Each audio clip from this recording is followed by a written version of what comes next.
Hello and welcome to Bedrock Wisdom, a show in which we seek to understand the many ideas, religious and secular, that unite us. I am your host, Tyler. This is episode 10, Nonviolence. So religion has got a pretty bad rap for being a violent institution. I know of a lot of people who, this is one big thing you hear often with people who are trying to dispute the value of religion. They point to all the terrible things that have been done. They say, all these violent things happen because of religion. And, if you look throughout history, as many people obviously have done, you wouldn't be faulted for at least, recognizing that fact. There have been a lot of terrible things done in the name of religion over the years, which is very unfortunate. It's very unfortunate. Now, this, if this is the reason, and like I said, this show isn't me trying to get you to get into religion, but just something I want to point out, if this is the reason you keep this out of your life, I would encourage you to look a little bit closer, because while all these terrible things have happened, that's not everything that religion is. By any stretch of the imagination, these things have been done, but I would argue that they are a human issue, and that religion has very little to do with it, and it's more of human frailty, human weakness. Because, well, first of all, there's a lot of examples of horrible things being done by people who aren't religious, movements, governments that aren't particularly religious, or they've intentionally, backed away from religion, still doing terrible things. And second of all, there's a lot of good that has been done. So that was a long introduction, but I just thought it'd be worth mentioning here. So, like I said, a lot of good things have come through religious movements. And while I could spend a lot of time highlighting the many, charities that religious people and institutions have provided, and in a sense we'll be getting to a lot of those in this series. But today I want to focus specifically on nonviolence. Nonviolence in not just the absence of violence, but an intentional denial of violence, if that makes sense. So there's a word in ancient Sanskrit that is ahimsa. Now, it's when a Sanskrit word or noun is preceded by an a, it implies non. So himsa would be violence or injury. Ahimsa would be non-injury, or, as is often translated, non-violence. So ahimsa is the key word here that we're focusing on. And this concept of ahimsa is very important in many Eastern religions. Religions like Hinduism, Buddhism, Jainism, Sikhism. And there's a quote from a sacred Hindu text, the Mahabharata, that I feel emphasizes the importance of this concept in Hindu spiritual life. And if you know anything about many of these other movements I've mentioned, a lot of them are based in this kind of ancient religious belief system. Anyway, so what it says in the Mahabharata, it says, quote, ahimsa, aka nonviolence, is the highest dharma. Ahimsa is the best tapas. Tapas is kind of what you use to burn away the bad karma, in a sense.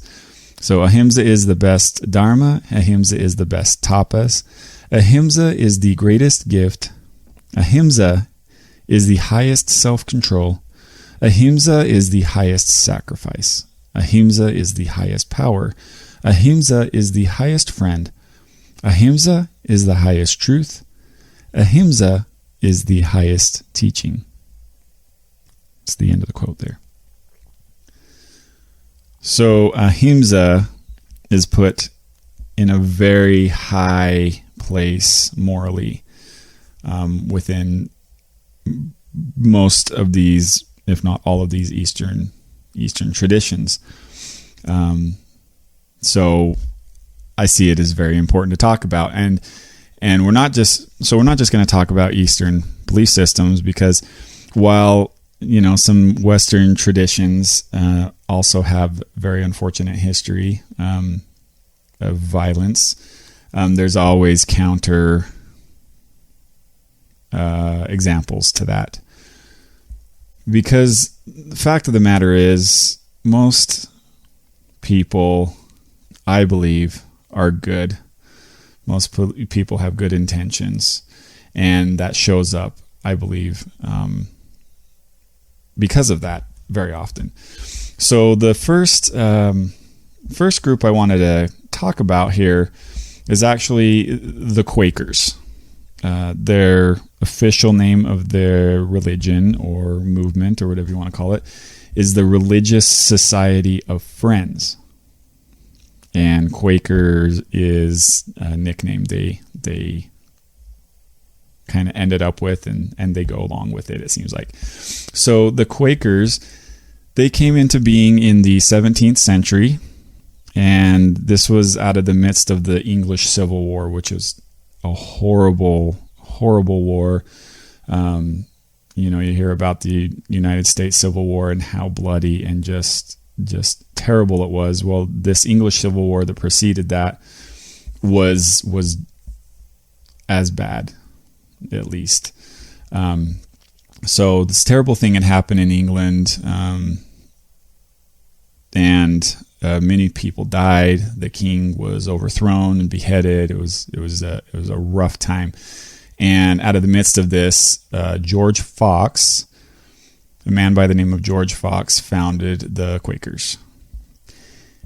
And what sets this group apart, and you can kind of see after seeing so much bloodshed and so much pain and suffering, how this having come about at this time frame.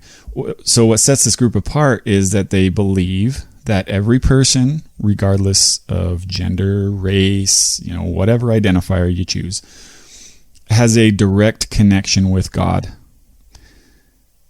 And because of this, the way they see it, that it doesn't require a mediator between the individual and God, like a priest or a prophet or whatever, to stand in. The belief is that there's a direct link there. And in a lot of ways, this central belief puts everyone on an even playing field.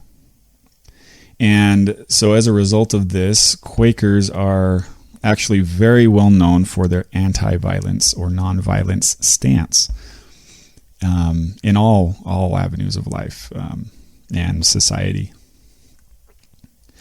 Now, one Quaker, Margaret Fell, she wrote a letter which was addressed to King Charles II in 1660, which stated that, quote, "We are a people that follow after those things that make for peace, love, and unity. It is our desire that others' feet may walk in the same, and do deny and bear our testimony against all strife and wars."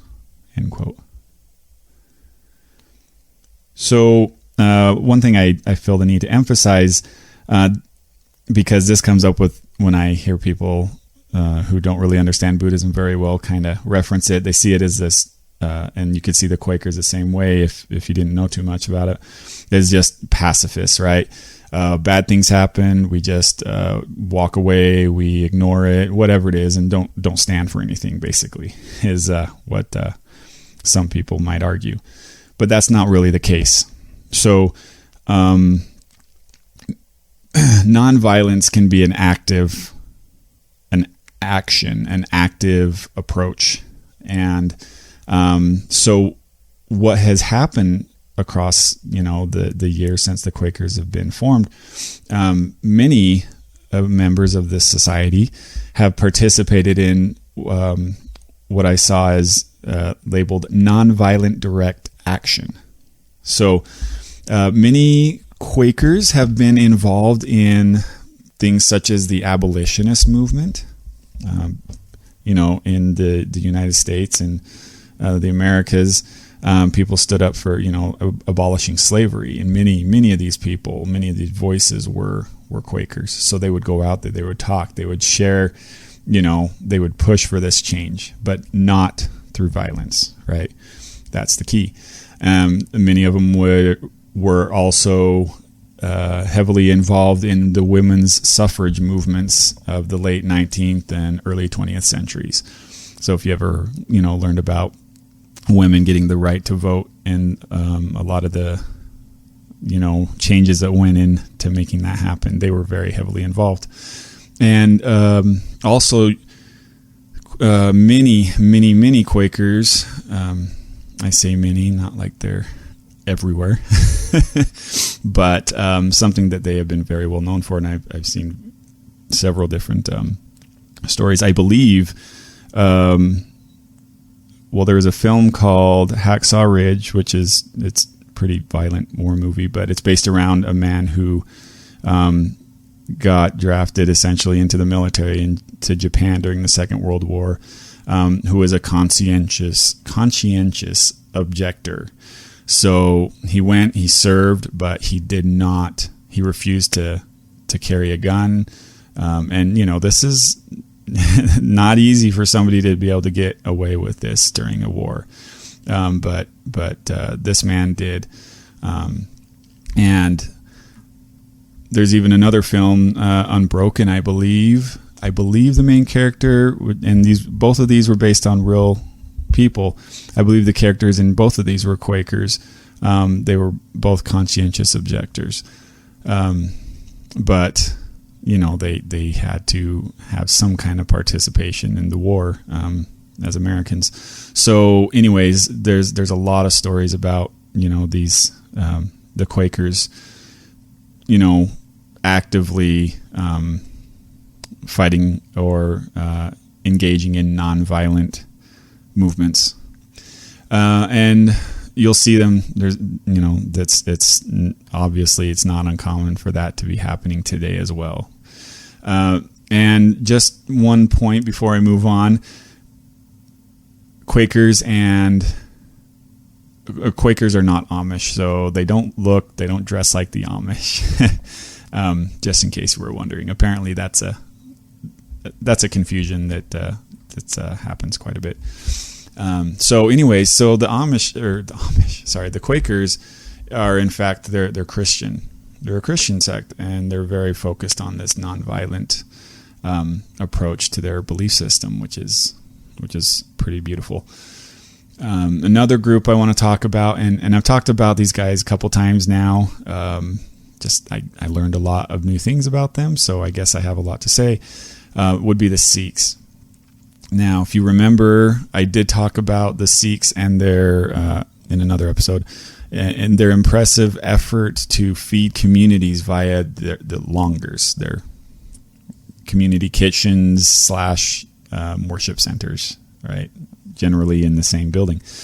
And anyway, so this is the group that has put lots of effort into feeding the world, essentially, to the best of their ability, which is, pretty important in and of itself.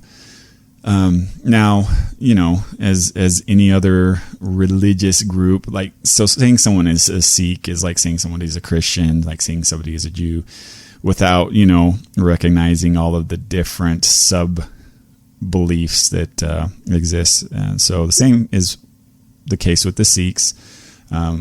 We have heard of, some Sikhs in history resorting to violence, but the general rule is that they are very much opposed to it. So that being said, let's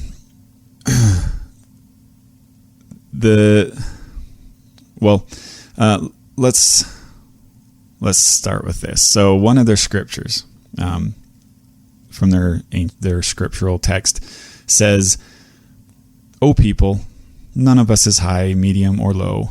We are all people of one God who takes care of us. Let us be imbued with love of God and give up the malaise that causes sorrow at the individual level and separates us from the Creator as well as from one another." So, as I've probably mentioned before, the Sikhs believe in the concept of reincarnation. And the idea of reincarnation is that you could be born as any other being in the next life. And so I just thought of this as a side note. I don't know if anybody within the community would necessarily look at it this way or not, but if you believe that your loved ones after passing away will be reborn, and they can be reborn in any, they're not necessarily going to be reborn in the same situation or community, or, they're not necessarily going to be a human, or they might be an animal or whatever it is. But if you don't really know, like, how do you pick enemies without knowing, who has been reborn into what? This whole concept kind of would change your view on how you look at other people, I would think. It'd be much harder to devalue others or dehumanize other people with that type of an outlook, I would think.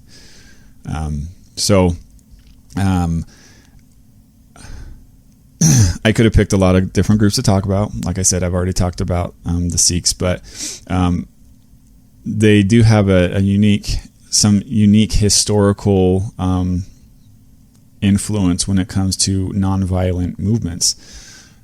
So I just want to talk about a little bit some historical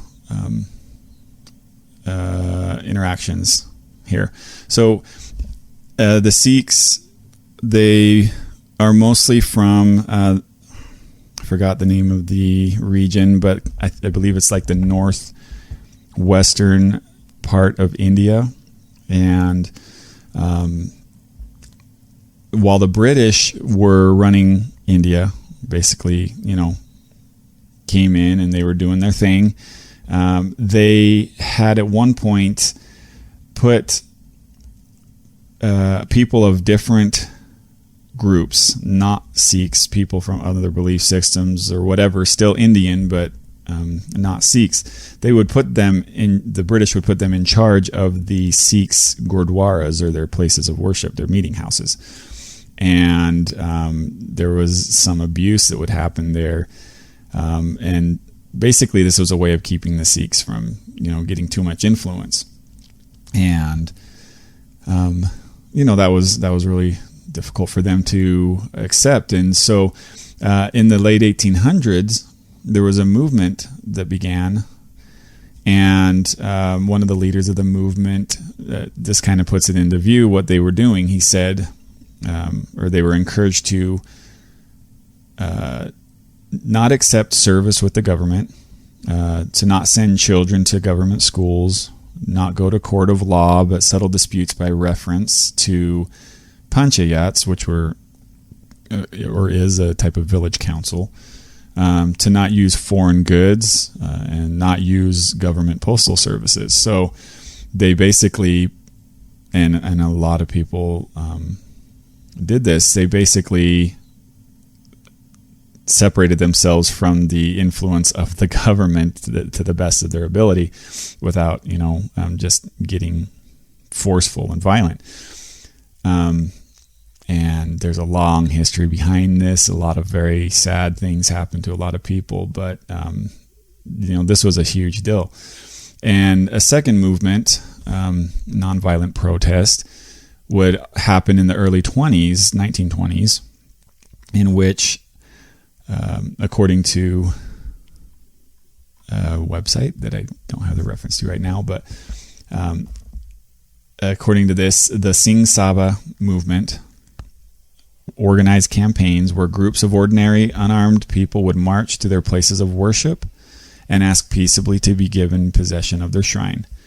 Every day, 100 volunteers, men, women, and children, would march peacefully to make their demands known. The first groups were arrested, Each morning, a new group was ready to take up the march. The policy of arrests was abandoned, and the police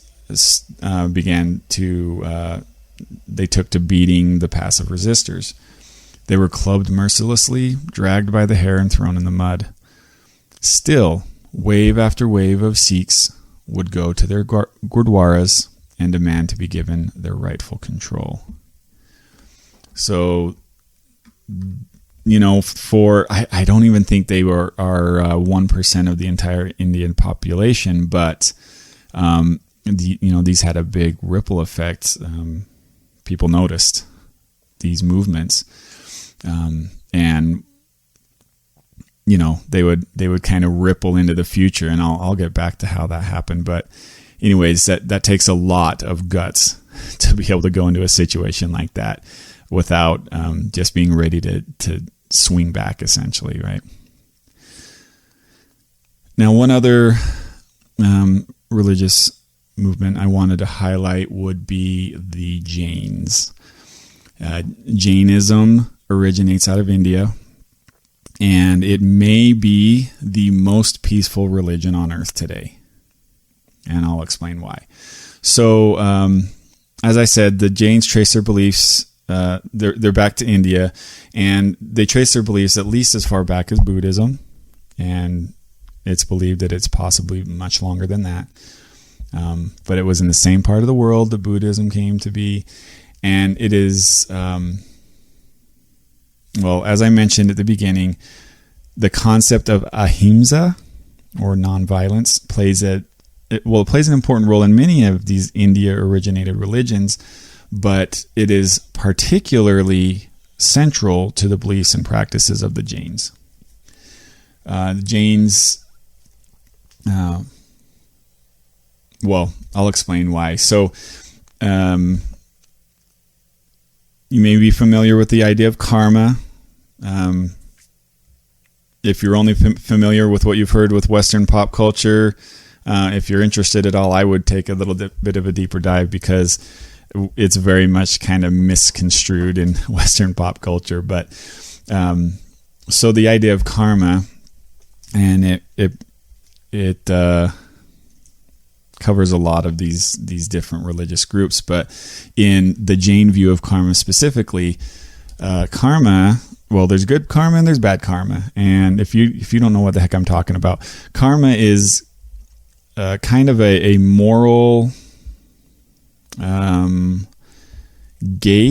pressure gauge maybe, that each individual has. So if you perform good karma, if you do good things, perform good actions, you increase your good karma. If you perform negative or bad or problematic actions, you gain negative karma. And the more good, the better. The more bad, the worse. And why this matters in the Jain view of the universe is we all, they believe in reincarnation as well. And so the karma that you have at the end of your life is going to determine what kind of life you will be born into next. And one major thing that can bring good karma or bad karma upon you is your relationship to violence. And so this is where the nonviolence comes in, the ahimsa comes in. So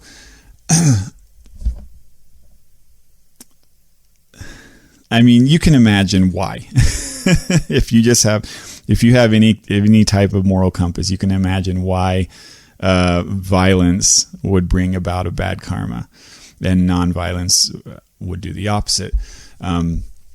Now, one thing I'll just say this because I read or heard this in a couple different variations, but violence in Jainism is seen first and foremost as causing harm to one's own journey, spiritual journey, or journey towards moksha, which is the liberation from the cycle of rebirth, moksha, nirvana, enlightenment. They're kind of the same thing. So they see violence as causing harm to your own ability to reach moksha. And now what makes the Jains stand out specifically when it comes to this subject is that they don't just see this as violence towards humans as bad, right? Any kind of violence. And one can understand where they might see, okay, violence towards animals, yeah, also bad. And they do. But they don't have justifications for, why it's okay as long as, the animals are raised a certain way and treated a certain way before they're killed, we can look past it. It's no, like violence is violence. So they extend this idea of ahimsa to animals. They extend it to plants even, and microorganisms. So there are some, or historically at least some, Jains would not eat something like potatoes because in order to harvest a potato, you have to pull it all up out of the ground, pull all the roots up, which essentially is going to kill the plant, as opposed to other types of plants where you can harvest the food off of them and they can keep producing, like beans and lentils and things like that. So some, they recognize the life of a plant as sacred as well. And even microorganisms, there's actually some groups of Jains who will wear masks over their mouths so as to not inhale, small organisms. I imagine bugs, things like that. I'm sure we've all had that very unfortunate experience of inhaling a gnat or something. But so some of them will go as far as to cover their mouths to avoid that. And so obviously that same courtesy of not harming others is going to extend to other people. So Jains are not a warring type of people. And I'm not aware of any examples of where they justified a way out of that.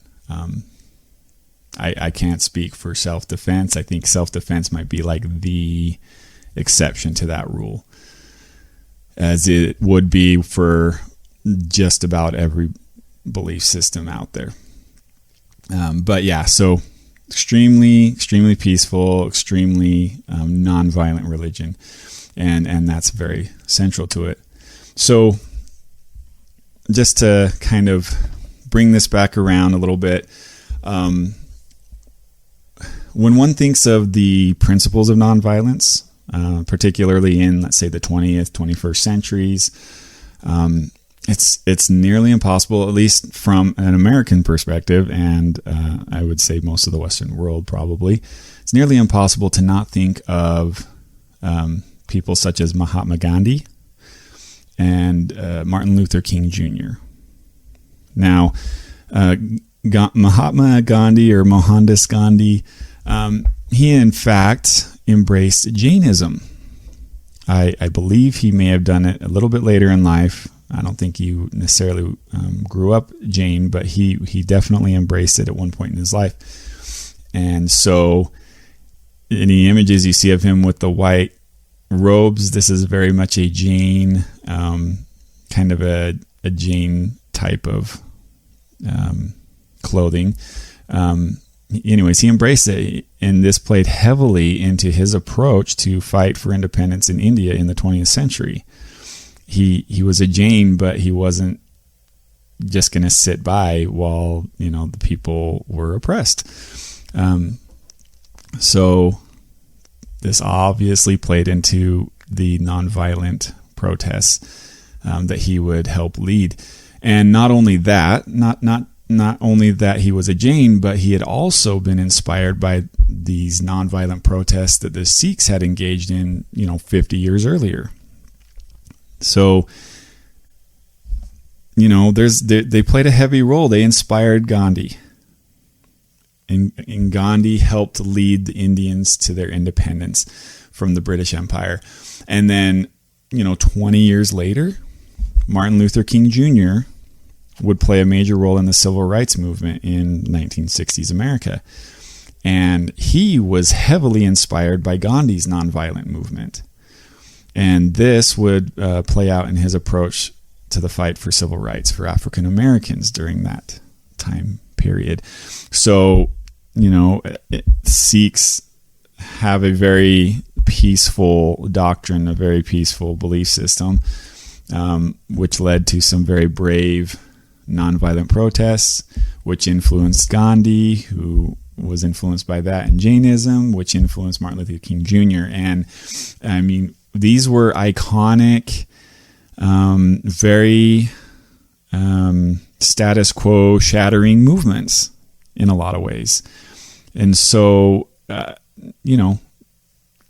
let's not look at nonviolence as weak or unhelpful, because that's obviously not the case. I mean, if you think about it, if Jesus said, right, if somebody strikes you, turn the other cheek, right? Don't strike back.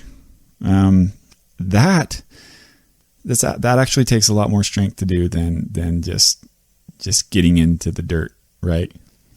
And so I would just encourage all of us to consider, how we might change the way we view the world, because that's what this all comes down to is your worldview. How do you view other people? What kind of, do you put them in hierarchies in your mind? Do you have us versus them? Do you see other people as not quite as human as you and your people?